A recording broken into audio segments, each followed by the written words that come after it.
Dobropoljani, na drugom katu zgrade Odmor do mora. Ovo je prednji stan, veličine 48 kvadrata. Sastoji se od terase s krasnim pogledom, lijepog velikog dnevnog boravka sa kuhinjom, spojenog sa sobom, koja se po potrebi može odvojiti u spavaću sobu, a sada s obzirom da je ovaj stan spojen sa stražnjim u jedan veliki, super komfortni, i ovaj prednji stan služi kao dnevni boravak. Evo ima i lijepo uređenu kupaonicu,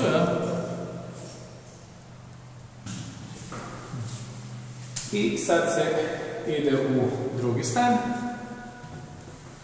stražnji, koji u ovom zajedničkom služi kao spavaći dio, sa također jednim malim boravkom, izlaskom na terasu koja preko zelene površine gleda na more. I ima još 3 odvojene spavaće sobe.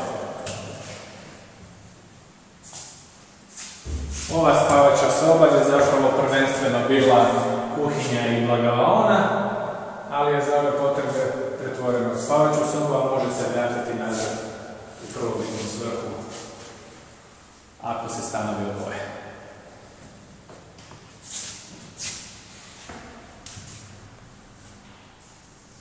Materijali su vrhunski parket, skupe pločice,